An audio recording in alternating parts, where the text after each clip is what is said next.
My girlfriend's quirk seemed cute at first, but after 3 years of strange habits, old-fashioned outfits, and bizarre jokes about time travel, I'm starting to seriously wonder if she's from another century.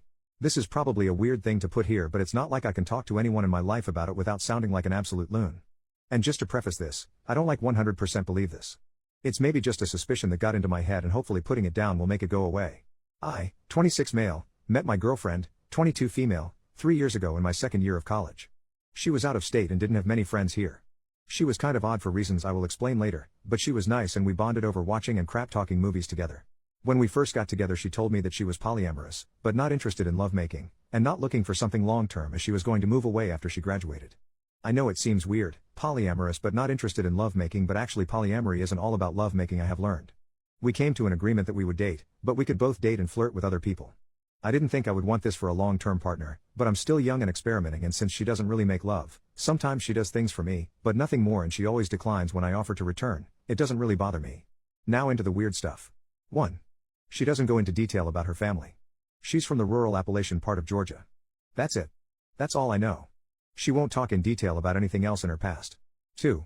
Always takes like 5 to 10 seconds to remember her birthday, and she can never remember if the month or day is meant to come first. 3. She's always changing her accent depending on who she talks to. She says her brain does this automatically. But her sentence structure is weird. She sometimes uses British slang and words, says lift, flat, wanker, waffling, blackguard, how do you mean instead of what do you mean, can nay instead of can't, I will do instead of I will do that. When she watches Shakespeare she literally talks like Shakespeare for an hour after. She only has a southern accent in the morning before she has a conversation with me. We call every morning. She doesn't like texting, and when she's talking to a southerner. She does say words like holler and y'all like a southerner though. 4. She doesn't wear modern clothes. She wears corsets and slips, and instead of bras and underwear, like there is nothing on her legs, she just wears a short dress under her corset. Unless she is wearing men's clothes, and then she wears old-fashioned looking men's underwear, always has multiple layers of petticoats and dresses with styles from all different times, like I'm talking vintage 50s to medieval. 5.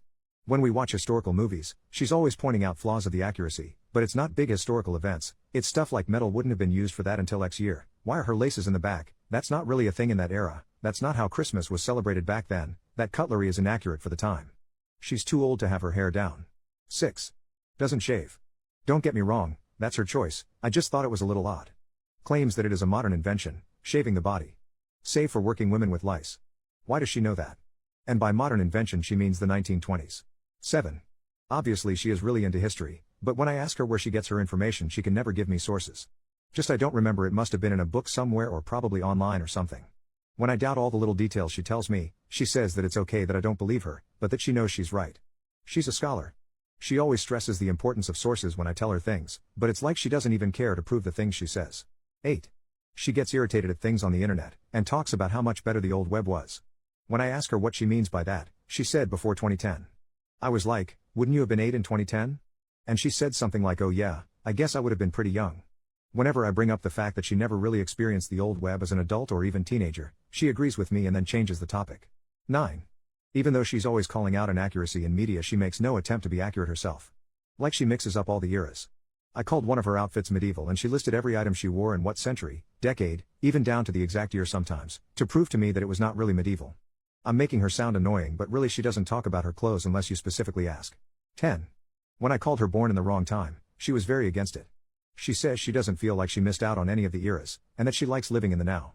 I asked why she's always wearing old styles. She said just because she wears old styles doesn't mean she wants to live back then. She said that's why she doesn't do reenactment, because she has no desire to relive the past. 11. I can't remember what it was in reference to, but she said jokingly, I've lived through the year 2012 too many times. She said it as a joke, but I didn't really understand. So I asked her and she said she was joking. I said I knew she was, I just didn't understand what the joke was. She just brushed it off and never explained. 12. Has a bunch of vintage USSR and American space pins. She says she's not a fan of the USSR or USA, but she was a bit of a space race fanatic back in the day. Again, she said this as a joke. 13. Struggles to use TV. Something about the remotes and buttons confuse her. She says it's because she grew up without a TV, but then she also claims that she was on the internet pre-2010. And it's not like just a little tech savvy, she knows HTML and a bunch about like radios, cassettes, CDs, and vinyls. It is just TVs and modern computers she struggles with. 12. I introduced her to Doctor Who and jokingly asked if she was a time traveler, and she said something like, I've never understood the appeal of time travel. I mean, wouldn't things get confusing, never remembering your age and always second guessing if you were following the societal standards of the time? Maybe I just don't have a big enough imagination, but that's a lot of thought put into time travel for someone who doesn't desire to time travel. 13. She was making a comment on trans issues, said something like back in the day you could cross-dress and everyone just assumed you were that gender, it didn't take a lot to pass. I asked back in what day? And she was like pre-1850s. I asked her where she heard this because it sounded silly to me, like I'm not transphobic or anything but I can tell what gender someone is by their facial features. She said something like well, we told it by the clothes. I was like, we? And she was like by we I mean humans pre-1850s. Not like I was actually there. I said what if you were actually there and you were actually a time traveler, and she said something like I would probably have been a nun. No need to tell the men from the women in the nunnery? Where did that come from? I was like what's that all about? And she was like nunneries were the original sororities. Everyone thinks it's all holy but really it's mostly lesbians. It's not sodomy if there's no schlong. Where is she getting this? 14. Speaking of cross-dressing, she does a lot. She wears men's historical fashion. I am straight so I see her as a woman, but she told me that she was really agender. I asked why she didn't tell people that she said it's not that I'm not a woman, the definition just changed. I'm a woman of the old standard and most people assume I'm a woman, so I let them. I asked if she would prefer I use other pronouns than the girl ones, and she said that she didn't really care either way. I'm not really into gay stuff, like I have gay friends so I know more than the average heterosexual guy but they don't really talk about gender and stuff so maybe that's not really that odd but it seemed odd to me. 15. And probably the weirdest thing, she's 5 feet 5 inches and average looks skinny, but weighs probably like 150 to 175? That's just an estimate from when I pick her up. When I comment on this she says she has dense bones. What does that mean? She looks slightly underweight if anything, so why is she technically overweight? There's other stuff too but that's all I can think of off the top of my head. I just had to vent because it's getting to me. If anyone has any advice or similar experiences feel free to comment. Update 7 hours later, I decided just to accuse her of time travel. Literally just called her, and opened with I know you're a time traveler. She laughed and asked what the heck I was talking about, and I told her okay I don't really think she's a time traveler, I just think she had been keeping things from me. I asked her if she was lying about her age. She got serious and asked me to come over because she didn't want to talk on the phone. Obviously, part of me was hoping she was going to reveal that she was a time traveler. Spoiler, she is not a time traveler. She told me that she has been lying about her age.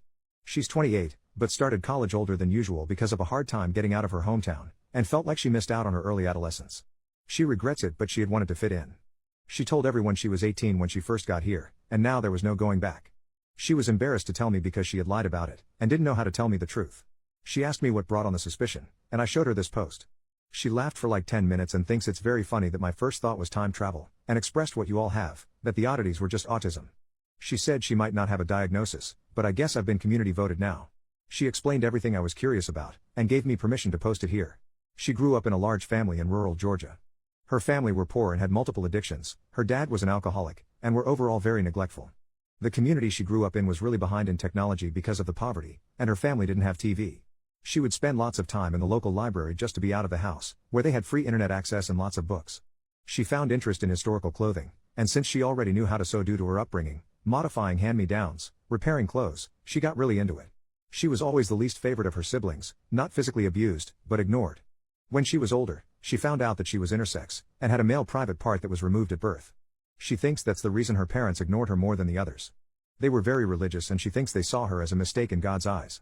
The bone density is probably related to her being intersex. As for the 2012 thing, it was a really traumatic year for her. She relives it a lot in her dreams.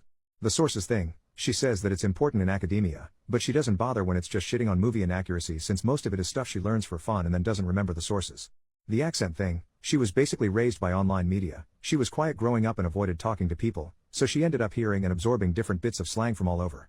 So, not a time traveler. But she pointed out that if she was a time traveler, she could have told me all this to cover for it. I said if she was, it was a pretty genius cover story. Thanks for enduring my silly theories everyone. I needed this.